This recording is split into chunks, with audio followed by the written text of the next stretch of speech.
last night. I mean, 91-37. How do you kind of use that to get better? Obviously, they're not on your level, but I mean, just working through your sets and things of that nature. I see you guys out there working on things, but using that against another team, how good was that to kind of just blow someone out and just before you go through December, whatever it is, 6 games on the road, you're gone most of the month until New Year's Eve, I believe it is. Correct. It was a good win for us to kind of close out almost the whole month of December, and the latter part of November, then going into December. We did what we were supposed to do. Our job was to go out there and play the game the right way, and I felt like we did. I think as the game went on, usually you'll kind of die down a little bit, especially going into like the second half, but our girls continued to pick it up, and actually our energy level went even higher coming out in the second quarter. Then after halftime, it went even higher than that. We ended up scoring 34 points in that quarter. And then later on, we started making some subs, and it kind of died down late in the game, toward the end of the game. And so something I was kind of expecting. I was hoping we can keep that energy level up for the whole entire time, but it was a good win for us. And you're going to be on the road for basically for the next month. So yes. Just kind of, what do you think about the upcoming 6 road games in a row, and what kind of challenges does that present for you? It's always a challenge when you're going to somebody else's house, facing their fans. That's always a challenge, but we're up to it. I think our girls have really been responding pretty well. Don't let the Thanksgiving day after Thanksgiving game against San Jose State, kind of fool you a little bit. We kind of took a Thanksgiving Day break, ate too much turkey, and so they came out red hot. They had 12 days off in that game, and we didn't shoot the ball very well at all, and we were getting all the looks that we needed to get. And if you look at the stat sheet, we got up way more shots than they did. We out-rebounded them. We crushed them on the board. We turned them over. We had a lot more fast breaks than they did. We just didn't make the number of shots that they did. They were red hot. They didn't miss hardly anything. They were 12 for 22 from the three-point line. And so shooting well over 55%, something like that. It's hard to stop a team when they're knocking down shots at a rapid pace like that. And so we did what we were supposed to do and tried to catch back up and played hard. I was proud of them for that. But, of course, I wanted to come out with the win, but we got better in that game, knowing that we can't take anybody lightly. You start that road trip with a couple future Big West opponents. So Yes. thoughts on this trip? It's going to be 2 tough games. And I really mean, especially this first one, it's going to be really, really tough. UC Irvine, they're 5-0. Granted that some of the teams they played, the talent level was not where it needed to be, but they played them pretty tough. I think their closest game was against UNLV, which they hit a shot pretty much at the buzzer with 2 seconds left on the clock. The girl hit a lucky shot to win that game, and it was at their place. But they're tough. They're a very tough opponent. They got us here last year pretty good, and I think they rocked us and kind of caught us on our heels. We were riding a pretty good, a win game streak, and I think they came in and just really busted us up last year. And they were pretty darn good last year, and they even better this year. And so we're going to go down there. It's going to be a good game. I'm looking forward to that challenge. I really am. I think our girls are as well too. So I think that's why you see them in there and you hear them in there working extremely hard. And I'm excited about this game. And then Fullerton, they're a really good team. We got them here last year, but they are so much better. They brought everybody back.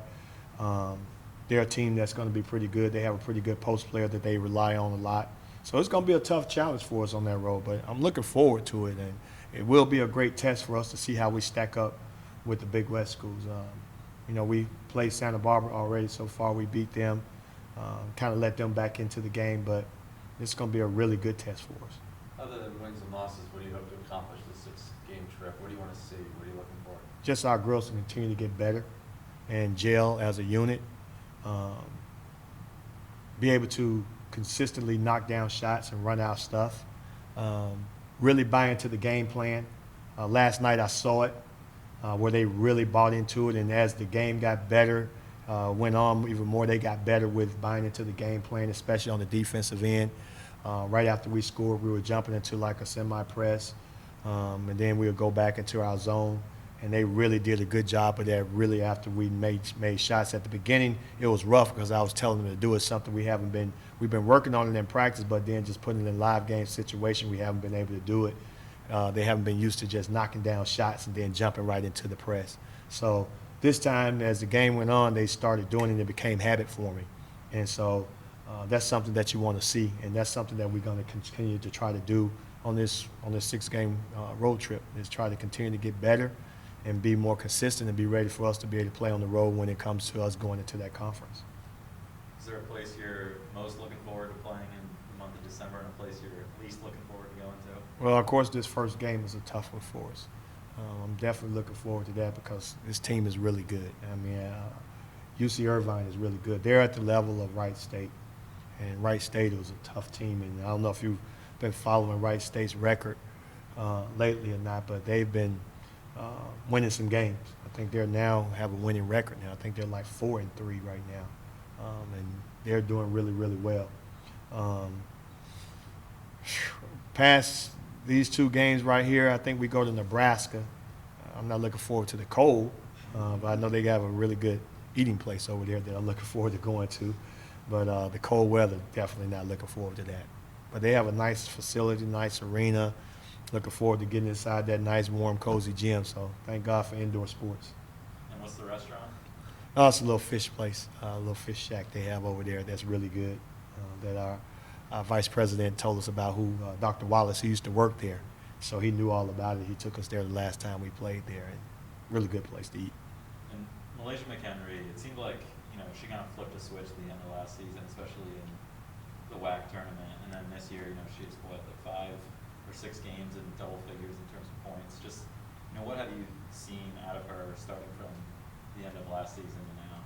Just the confidence and knowing that she has the ability and the green light to do the things that we're asking her to do, but she's doing it underneath our system, and she's getting the job done in the things that we're asking from her within our system.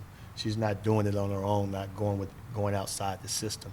And so it's working for her. And she's seeing that she's getting those opportunities to shoot the open 3, put it on the floor, post up. She's doing what she's capable of doing. But last year, it took her a long time. And I always say that about, either incoming freshmen as well as, JC transfers. It takes them a while to adjust sometimes. Sometimes it takes them almost a whole year. Sometimes it takes them the whole year to be able to adjust to what we're trying to do because they've been so accustomed to playing a certain way. And the lower level of play, they've been able to get away with a lot of other things. You ask Alyssa right here, coming out of high school and jumping right into college, it was tough. It was a tough transition for her. And by the end of her 4th year, you could see it, just her consistency at growing from her sophomore year on. In Malaysia's spot, what do you think, like in her role, what do you think is the hardest part about learning the system and getting used to the system and playing within that? Well, just how hard you have to play every possession. You can't take any breaks.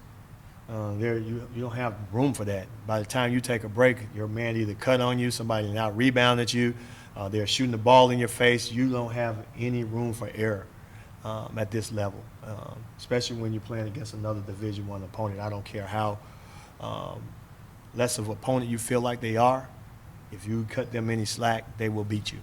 And that's coming from one of the top programs in the nation, which is UConn, all the way down to us, And, you look at one of the teams last year that Chicago State had been struggling to get wins for years, but they were really, really close. And you had to be on your A game because if you wasn't, they were going to beat you. And last year they got it. And they're back to where they are right now. They haven't won a game, but they're going to sneak up on somebody if they're not on their A game. So you have to be on your A game. You talk about Alexis Gilbert, just how she continues to grow as a leader for you guys. Oh, man, yeah, she's the captain. I kind of compare her a little bit to, it's funny because I went to Phoenix Mercury's camp where my daughter plays, and I watched Diana Taurasi and how she operates the team. She's a no-nonsense player when it comes to that game of basketball. She doesn't care who you are, if she feels like you're wrong, she's going to let you know. And that's the type of leader that Alexis is. She's a no-nonsense type person. She's cut and dry. If you're not on your A game and you're not doing what you're supposed to do, she will let you know. She has a way about her letting you know. She's one of those players that can, as you can tell, I gave her the green light to be able to, like, man, if you're going to do this down Tarazi thing, let's just go all out with it and knock down shots, get to the basket, get players open. She does this kind of like watching her, and she's of course not as good as the GOAT, but she's for us, she's our Diana Taurasi. You watch Diana on defense, she has the perfect stance, but not the best defender on the floor. You look at Alexis, she has that perfect stance. She'll get a couple steals, but she's not our best defender. We still have JJ. We still have, Dallas Jones. We still have Jasmine Dixon. We have all those girls that are better defenders, but they're not a warrior like she is.